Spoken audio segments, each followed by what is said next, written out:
Good morning, everyone. I just got back into Hendersonville not too long ago, and Dad and I came back. We pretty much got the house ready, but there's still some other things that we need to do, and for the time being, we're just kind of waiting. The girls are back home still, and we are here. But for the time being, it's late, but what we're going to go ahead and do is we're going to skip ahead in the book of Hebrews to a passage that um, we've probably covered before. It's one of my favorite passages in the entire Bible because I think it's really just a summary of what we ought to do as believers in Jesus. But also, I think in the greater context of what the author of Hebrews is trying to say, this is one of the most important passages for us to deal with. So if you do want to follow along, eventually we're going to get to the passage of Hebrews chapter 12, verses 1 and 2. We're only covering two verses today. There's not a ton to really dig into here, like passage-wise, but there is a ton to dig into here as far as our walk goes. But first, I, as normal, would like to tell you guys a story. So when I was in daycare, it was my birthday. I probably would have been turning 5 or 6. I'm not entirely certain how old I was, but it was one of those ages probably, and I was just so excited because, you know, the birthday boy is the most important person in the universe. That's how it works. That's how it always works. And so I was just so excited that it was my birthday, and we were planning it at daycare, and I was like, okay, when I have this party, everybody's coming over to my house. We're going to stay the night. I have a bunk bed. So what we need to do is we need to decide who gets to sleep on the top bunk. Now, being the birthday boy, I decided that it was going to be a race. First person to the tree wins and gets to be on the top bunk. I, also being the birthday boy, decided to take the liberty of taking off before anybody else started running. And you know, we were lined up, we were getting ready to go. It was just exciting. We were excited, and we were going to race. And so I took a head start. Now, as I'm running, I'm going for gold. I'm in the Olympics. I'm doing everything that I can to win this race. I've already given myself the liberty of a head start. I might as well turn around and see who's behind me and look at how far ahead I am. And while I'm doing this, while I'm looking behind me to see all the people that are, you know, losing, I couldn't help but feel like I was forgetting something. And then it hit me. The tree. I was forgetting the tree.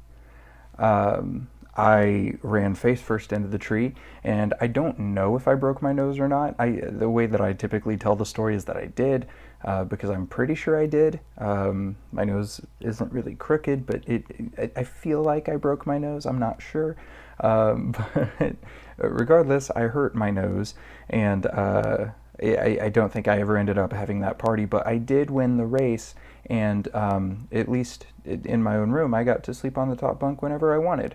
So, bonuses.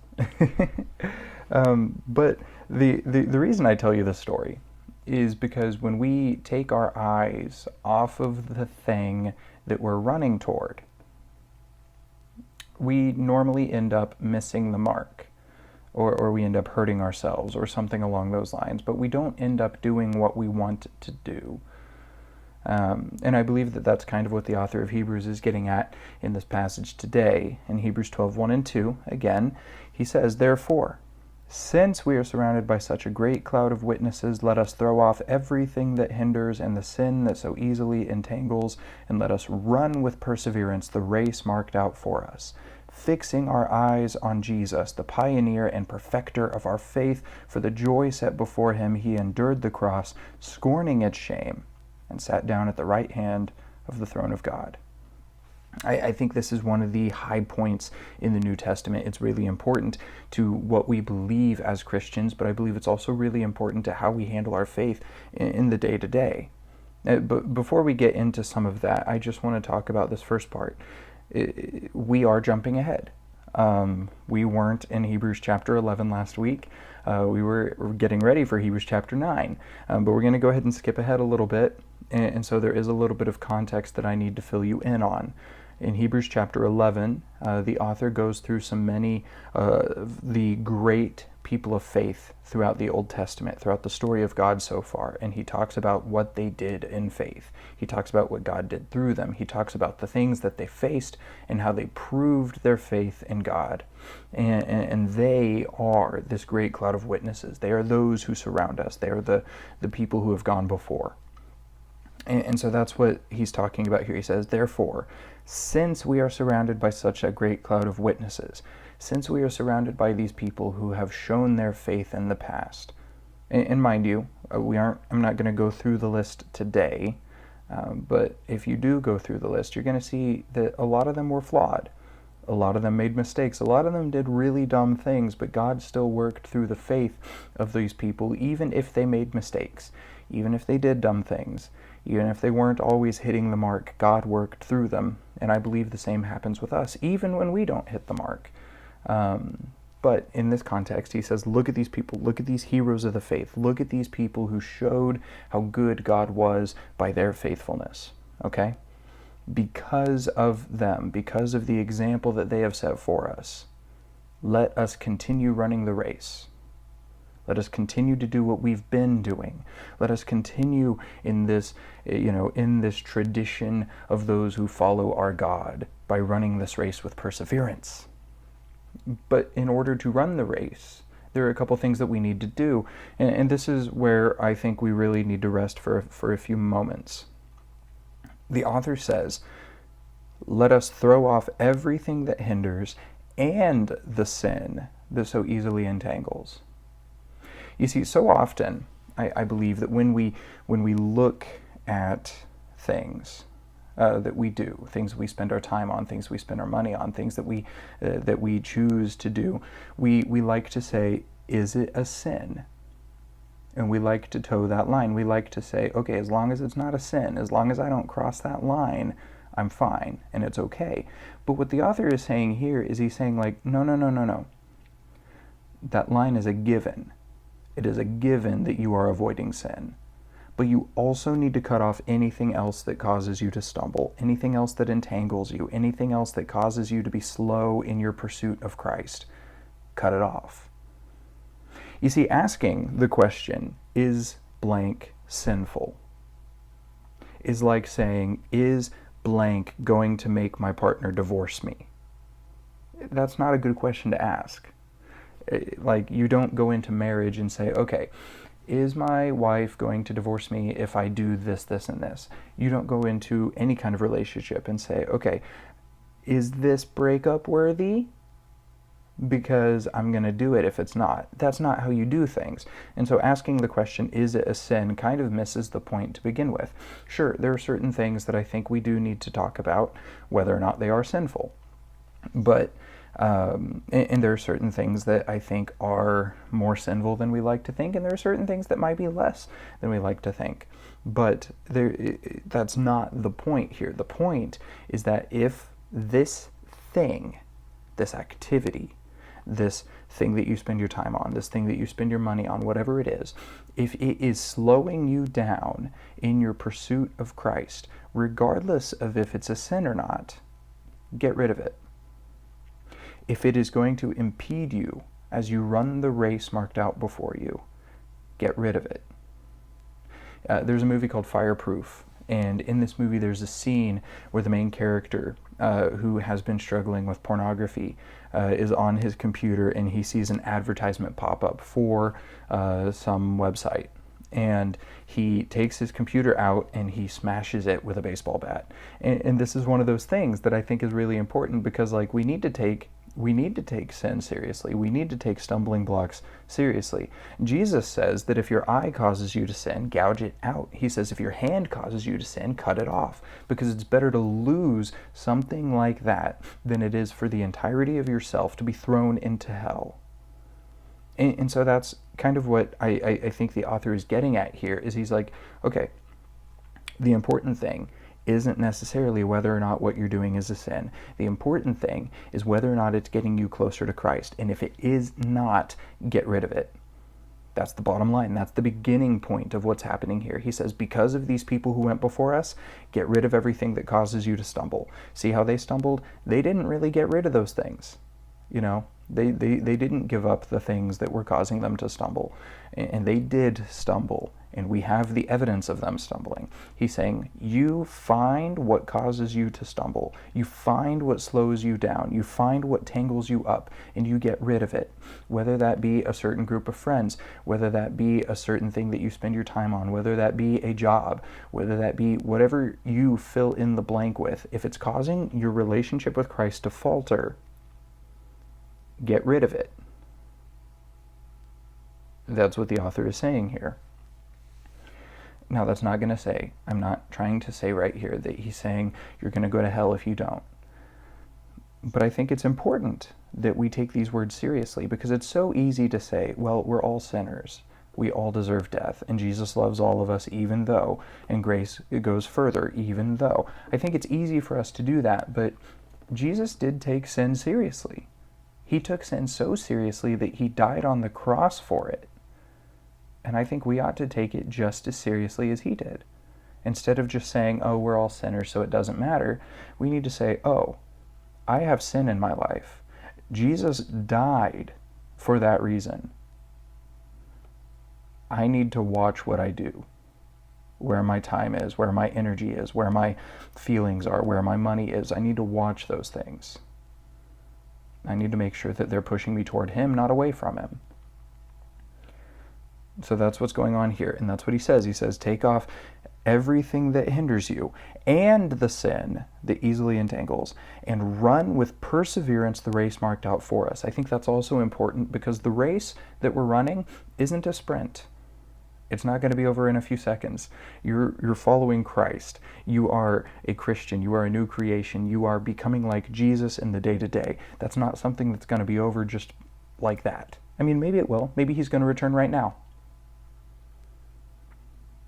Okay, he didn't while I was recording this. Maybe he will during the service. We'll see. But the point is, you have to persevere. You are going to face trials. The author of Hebrews knows about this. The people he's writing to are facing trials right now. They're being told that if they give up their faith, that they're going to be able to live better lives. They're living in a time when it is more convenient to not be a Christian for a lot of reasons, whether that be actual physical persecution, or whether that just be, that they want to eat what they want to eat. They want to drink what they want to drink. They want to go out with who they want to go out with. They want to do the things they want to do. It's so much more inconvenient to follow Jesus, because he tells me to look like him. And that means I can't always do the things that I want to do. And so he says, no. There are going to be hard times.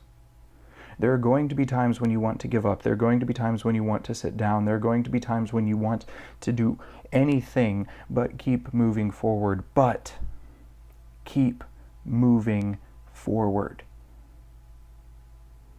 Take off the things that hold you back and keep moving forward, even if you crawl. Persevere in this race. Keep moving. Let us run with perseverance the race marked out for us, fixing our eyes on Jesus, the pioneer and perfecter of faith. For the joy set before him, he endured the cross, scorning its shame, and sat down at the right hand of the throne of God. What good does it do if I'm running if I don't know where I'm running to? I could be putting all of my energy and all of my effort into something, but if I'm going in the wrong direction, that doesn't help me. Like I keep thinking of, like, okay, so when I was in high school and I was playing soccer, one of my friends got the ball and he immediately just kicked it as hard as he could. The problem is, when he kicked the ball, it went into our goal. It was a beautiful shot. It was a great goal, but it was at the wrong end of the field. And so, like, if you don't keep your eyes on where you're supposed to be going, if you don't have the direction down, you're gonna miss the mark again. I think it's possible to put all your effort into following Christ and to do it wrong if you're not actually looking at him. He is the mark set before us. He already ran the race. We're just following in his footsteps. We're just going on a path that has been laid out for us. Now, what does that path look like? There are going to be different parts of it for each of us that don't look the same as everyone else's. I don't think everybody is called into vocational ministry. That's fine. I don't think everybody is called to speak in front of groups. That's fine. I don't think everybody is called to, give up every possession that they have, like actually give all their possessions to the church and then go live a monastic lifestyle by living in a monastery and just studying scripture all day, every day. That's good for some people. I don't think that's for everybody. I think if we all just reclused away from the rest of the world instead of being in it, then we wouldn't really be showing them Jesus and how he can affect their lives as they live. So what I think we need to do is we need to look at the things that Jesus did that he calls us to follow. And one of those is that he calls us, if we are to follow him, to carry a cross. And the author actually talks about this. He says, Jesus, who saw the joy before him, and he endured the cross, scorning its shame. Jesus went through the ultimate punishment on our behalf. He did the thing that none of us could do. He did the thing that none of us have the power to do. He did the thing that none of us have the will to do. He did the thing that none of us have the desire to do, so that we could be made right with God, so that we wouldn't have to suffer in sin and shame and death anymore. He did that. And he calls us to carry a cross and follow him. That doesn't mean that we're going to die for the sins of other people, but what that does mean is that we are going to die to ourselves. It is no longer I who live, but it's Christ who lives in me. It is no longer my desires that matter. It is his desires. It is no longer my will, but it's his will. And those are scary things to pray, and I'm not trying to sound harsh with it, but the reality is that when you follow Jesus, you become like him. Or at least that's the goal. I mean, look at the people who are elders in the church. Look at people who are serving in ministry. Do you think they're doing it right if they can say, man, I've been doing this for decades now, and I don't think I look any more like Jesus? Do you think they're doing it right if that's what they can say? Do you think they're doing it right if that's what they can do? And if that's what they believe?